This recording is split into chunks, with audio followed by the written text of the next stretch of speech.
G'day everyone, we're in Nepal en route to Lukla, the gateway to Everest. We're flying a PAC 750 X-Stol.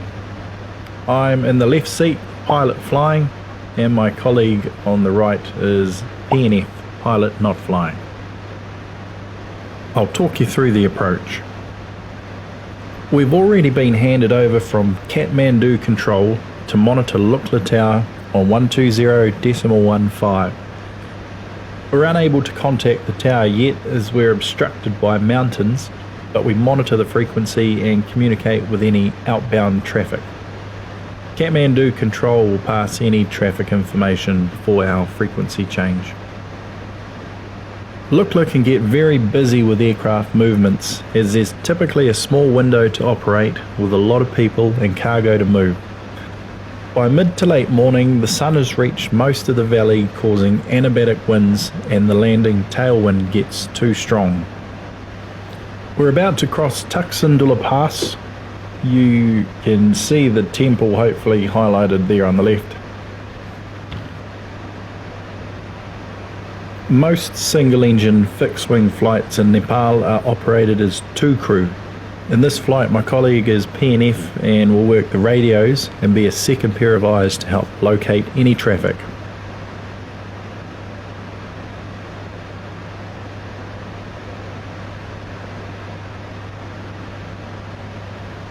We're now in an area known as north of Paplu and Gumba. This is where we make our initial contact with Lukla Tower. They'll advise us of the wind at Lukla, pass on any traffic information and ask us to report entering the valley.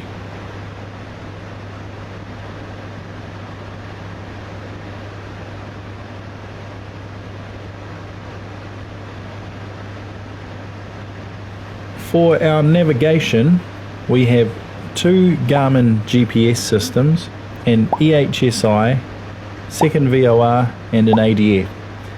The aircraft is IFR equipped, though all flights into STOL fields are strictly VFR.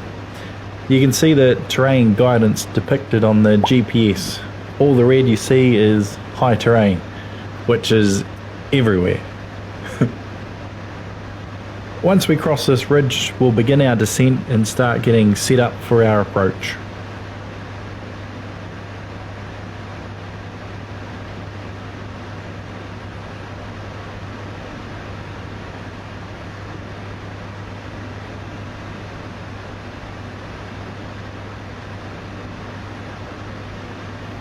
Lukla is coming into view now. We will report entering the valley and the tower will advise us to report on base. We keep to the west or left side of the valley for a couple of reasons. It gives us the most room for our approach, and you can be passing outbound traffic and need the best separation possible, and if we need to turn back for any reason, we have plenty of room to do so. The aim from here is to keep our descent going and aim towards this rock face, and we want to be at 9,500 feet when we begin our turn to finals for runway 06. I'm setting the rudder trim and we'll make our radio call on base. The tower will advise us to report final.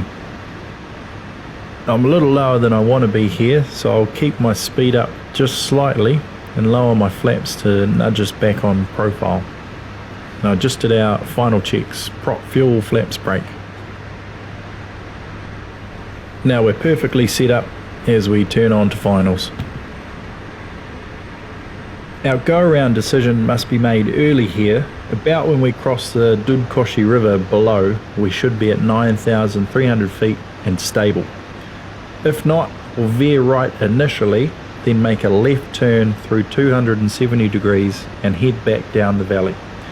But to be honest, if you're not stabilised by your turn on to finals, don't risk it, just go around, have another go. As we complete our turn on to finals, about 500 feet per minute rate of descent works for these light winds. 85 knots is our final approach speed. You can see my left hand and thumb there flicking the trim just to keep us on profile. The tower will inform us of the wind and let us know the runway is clear. The tower is a flight service, so no clearances are given.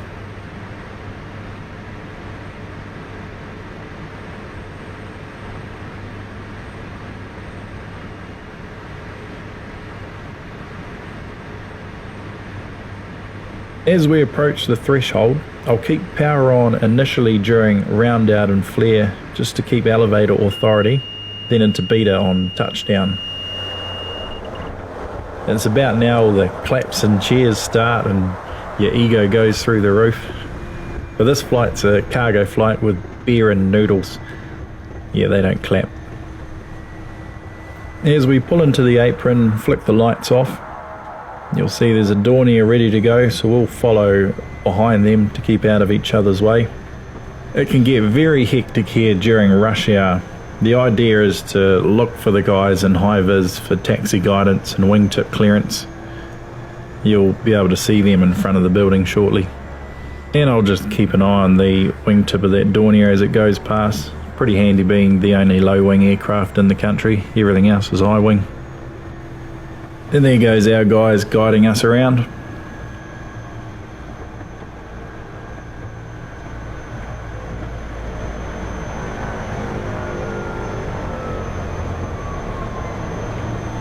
Now we park her up, prop into feather, set our heading bug and trims for takeoff, then shut her down. I leave the Masters and Avionics 1 on just to keep the EHSI aligned, otherwise it can take too long on startup and timing's critical on the ground. We've always got aircraft coming in.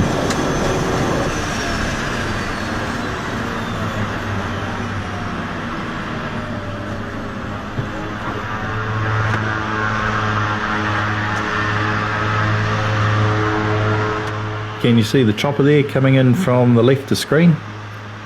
Once she's landed, the Dornier will take off.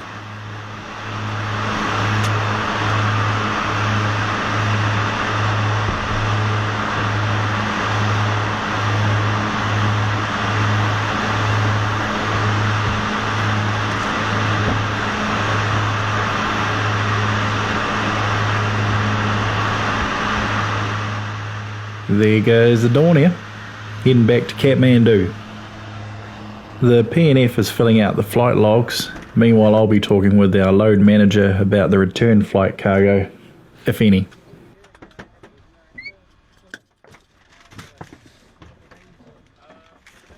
Now's the best part for me. Silence at Lukla. I'll have a few minutes to myself, sip a cup of tea the Kai and ground staff have made, admire that view, catch my breath before jumping back in for the return leg. During peak flow, you're allocated only 5 minutes of ground time because there are aircraft literally on approach wanting your parking spot. With cargo, we try to time our arrivals between the passenger flights to maximise ground time and reduce the workload on staff. Flying in the Himalayas brings many challenges and must be treated with the utmost respect.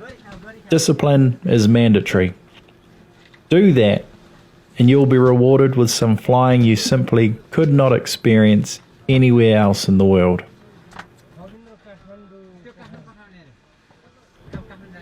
I hope you enjoyed the ride. Hooroo.